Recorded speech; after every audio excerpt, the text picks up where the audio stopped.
be really sorry. Yeah. We're gonna tag team him tonight. No, I'm just kidding.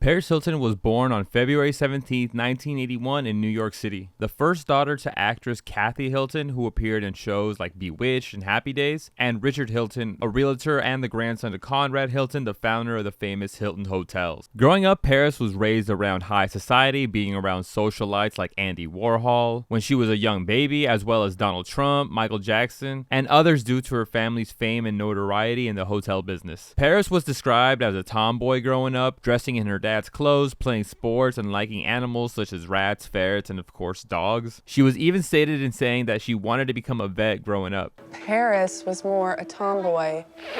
Are you going on the golf course, Paris?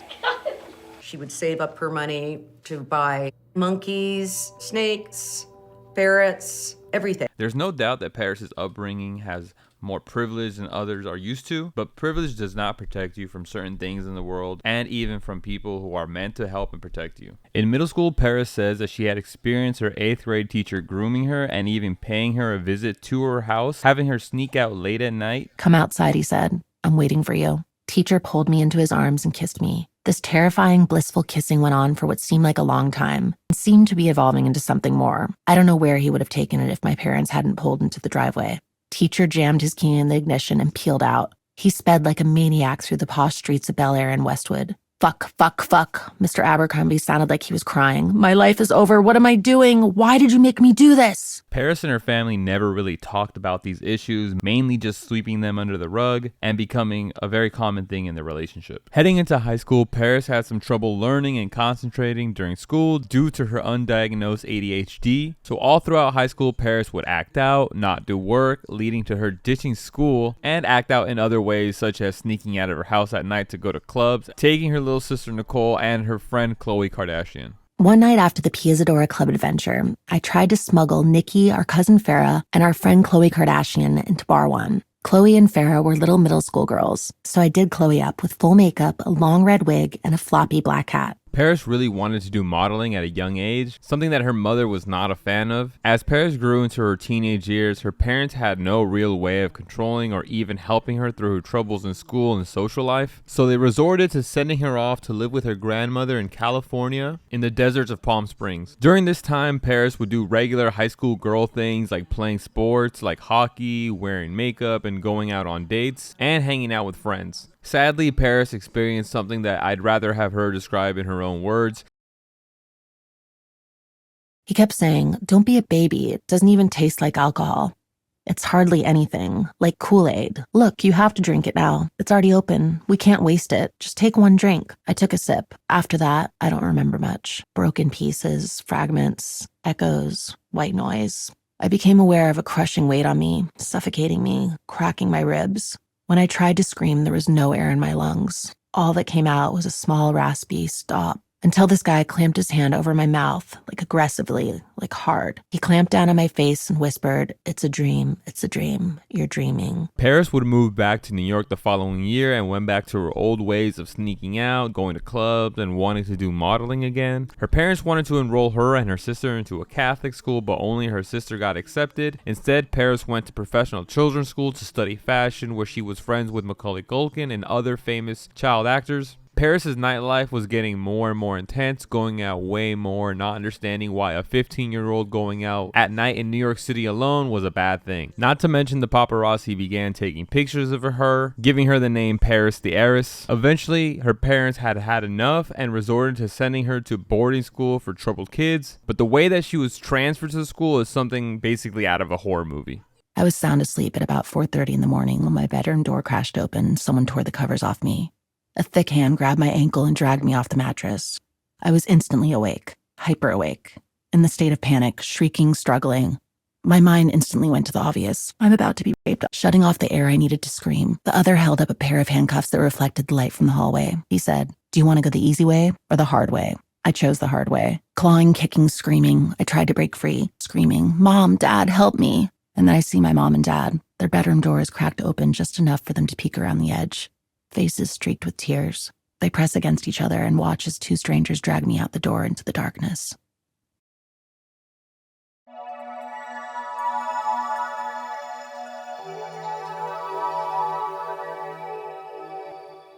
Paris describes horrible things like being force-fed, manhandled, beaten, and assaulted at these camps, not to mention the random medical checks from older male staff. She even describes the possibility of other kids even dying while attending these correctional schools. Her time in the boarding school system was filled with her attempts at escaping, acting out, but also being assaulted and abused by the staff. When her parents would go visit the school, the staff would act differently and force the children to act accordingly, or else they would be punished later. They would also do an act called rap, where the kids would basically yell the most hurtful things at each other as a form of therapy. These programs promised healing, growth, and support, but instead did not allow me to speak, move freely, or even look out a window for 2 years. I was force-fed medications and sexually abused by the staff. I was violently restrained and dragged down hallways, stripped naked, and thrown into solitary confinement. My parents were completely deceived, lied to, and manipulated by this for-profit industry about the inhumane treatment I was experiencing. Paris's constant escape attempts and acting out caused her to be sent to the worst of the worst boarding schools called Provo Canyon in Provo, Utah, where she spent 11 months enduring more physical and psychological abuse. The last school that I went to was Provo Canyon School. And that was the worst of the worst. There's no getting out of there. You're sitting on a chair, staring at a wall all day long, getting yelled at or hit. I felt like a lot of the people who work there got off on torturing children and seeing them naked. They would prescribe everyone all these pills. I didn't know what they were giving me. I would just feel so tired and numb. In total, Paris spent about 2 years in the Troubled Teen program and was released a few days before her 18th birthday. Another unfortunate thing that happened is that none of her credits were transferable, making her ineligible to graduate with a high school diploma. But at this point in her life, school was not really a concern for her. She was finally free and began to go out to clubs and parties, almost making up for lost time. Paris began doing modeling and having small roles in films, and she began to develop a reputation as a socialite by going out to nightclubs, movie premieres, and high-profile events, getting paid to make appearances as well. At 19, she signed to Donald Trump's modeling agency, T Management. Somebody who a lot of people don't give credit to, but in actuality is really beautiful, is Paris Hilton. Paris Hilton. And I've known Paris Hilton from the time she's 12. She's hot. And by 2001, she had become one of the biggest stars in modeling. She would also continue to appear in films such as Sweetie Pie and Zoolander. You rule.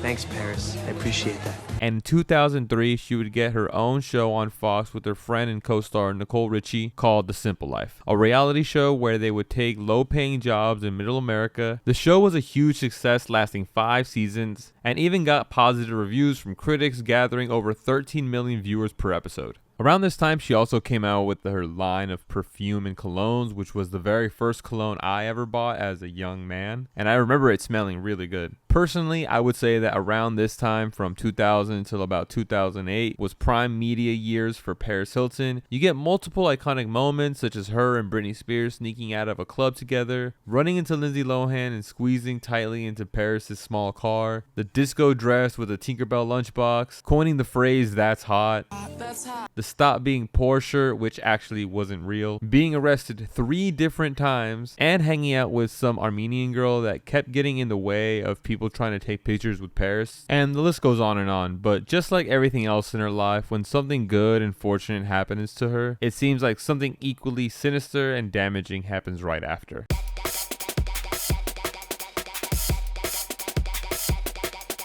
On June 15, 2004, Paris's ex-boyfriend sold a sex tape that was not intended for release when filming, but Rick Sellerman decided to sell the tape that was later called One Night in Paris. One of the craziest things about this tape is that the dude that published it put dedicated to the 9/11 victims in the beginning of the video, which is insane. The video received an AVN award in 2005 for Best Selling Title of the Year, Best Renting Title of the Year, and Best Overall Marketing Campaign. Even though Paris never consented to the release of the tape, countless TV shows and comedians on late night shows began relentlessly attacking Paris Hilton for this video. The Paris Hilton sex tape is coming out of here, northern Hollywood area of Los Angeles. It's been gathering strength for the past few days. Hard copies of the tape have been spotted all over Southern California and are slowly making their way north and east. Have you seen the video, the sex video?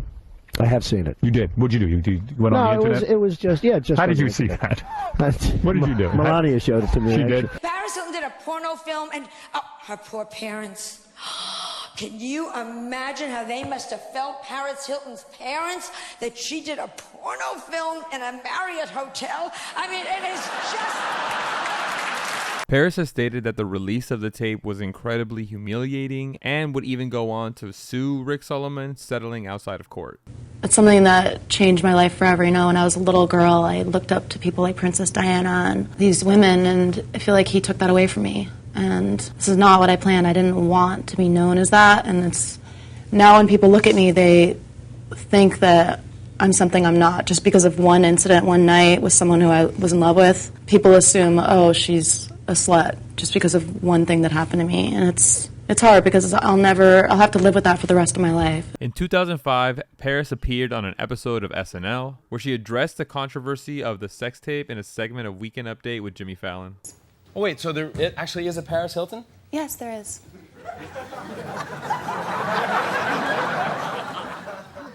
Is it hard to get into the Paris Hilton?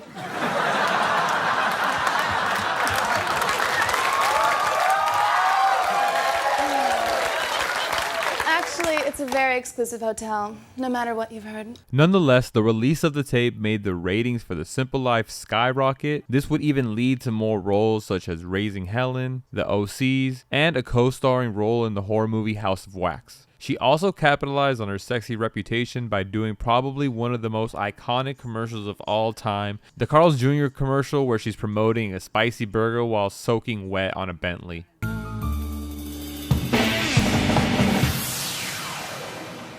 (2000s) marketing rules.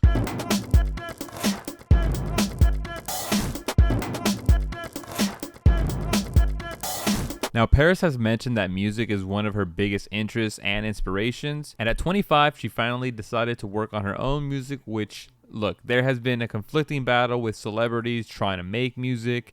Eddie Murphy had a hit song with Party All the Time. Lindsay Lohan's Rumors was kind of a bop. And Kim Kardashian made a song pre-Kanye. I know if Kanye was around to make it, it probably would have slapped. But a bunch of other celebrities also tried making music, such as Bruce Willis, Tyra Banks, Kobe Bryant, Shaq, and a bunch of other current and former NBA and NFL players. So luck wasn't really on the side of Paris for this one. But on June 5th, 2006, Paris debuted her first single called Stars Are Blind, and guys, it's a fucking banger.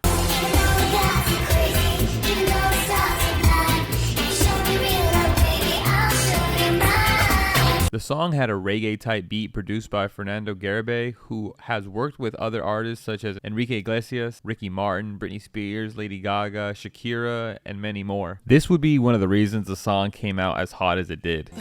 The song was originally meant for Gwen Stefani, which makes sense because it does sound like something she would sing, similar to her song Cool, but she turned down the song due to her having a new baby and wanting to take time off. The song samples Lord Creator's Kingston Town, but even more specifically, it's a sample of a cover of Kingston Town by the band UB40.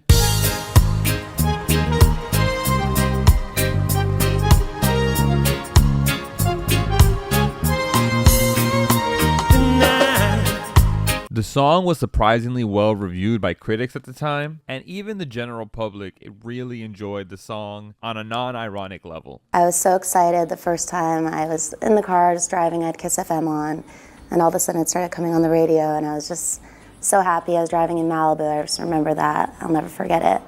and just singing along and driving in my convertible down the road, and just made me so happy and proud. And then it was playing on the radio all the time, so it was really exciting. And the song debuted at 18 on the US Billboard Hot 100 and got #1 on the Billboard Dance Club Songs. It also went #1 in 3 different countries and went top 10 in Australia, Canada, Venezuela, and 10 other European countries. The song was included in Emerald Fennell's directorial debut, Promising Young Woman. How did you guys come together and put together that Paris Hilton song and the Paris Hilton karaoke scene? I think Stars Are Blind has got to be the song. You know, you would immediately love any man who knew every word of that song. So yeah, so it was a matter of begging Paris to let us have it before shooting. So obviously we needed the rights to it before so that we could lip sync. And was also included in the film Lynn and Lucy. Paris was also a marketing genius, playing the song while the paparazzi and cameramen were recording her.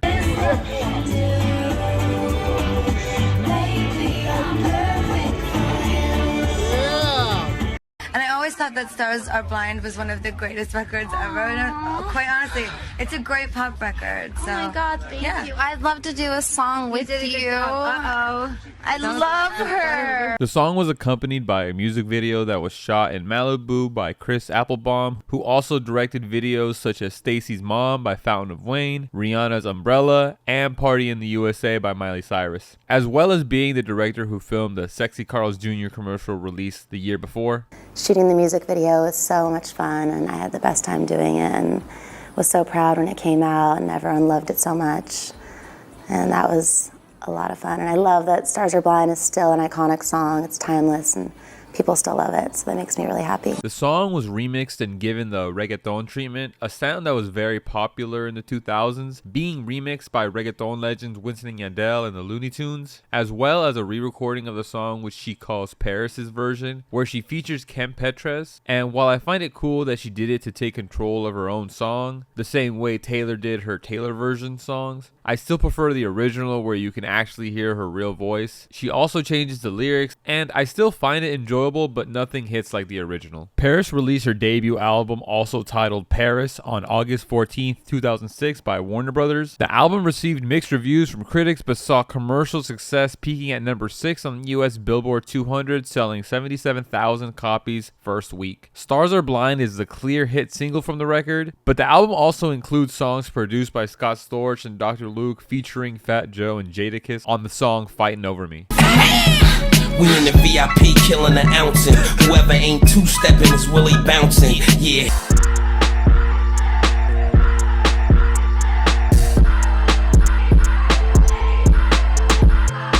Simultaneous with the album, Paris's stardom went worldwide. She had been DJing, eventually becoming the highest paid DJ at $1 million a performance, even though she still gets criticism. DJ Endo taught me the basics of the hardware and software. Over the next few years, between a million other things I was doing, I spent hundreds of hours learning everything there was to know about DJing, teaching myself all the tricks I could find on YouTube, and inventing a few new tricks of my own. I went to every big festival, learning how to keep people jumping and raging. Paris also became a huge supporter of the survivors of the troubled teen industry. In 2020, Paris released her documentary, This Is Paris, where she describes the details of physical and psychological abuse she experienced alongside many other so-called troubled teens at these schools. Provo Canyon School was my final stop. I was verbally, mentally, and physically abused on a daily basis. One day, a staff member strangled me and slapped me across the face in front of the other kids. Without a diagnosis, I was forced to consume medication that made me feel numb and exhausted. Every time I would use the bathroom or take a shower, it was monitored. At 16 years old, as a child, I felt their piercing eyes staring at my naked body. I was just a kid and felt violated every single day. Adding to the list of things she's done to help the troubled teen industry, she has supported a Change.org petition to shut down Provo Canyon and appeared in court and Congress many times in support of changing the troubled teen industry and adding regulations. Right now in Utah, there are thousands of children experiencing abuse that do not have access to legal counsel, advocacy, or their family and friends, and who are counting on us to do the right thing. A lot of Paris Hilton's life has been documented in the media, but even with all that attention, it's still impossible to know exactly what a person has gone through in their life, as well as get a grasp at their actual character away from the cameras. That is Earth. That is Earth. It's hot. Don't pollute. Look at all the pollution.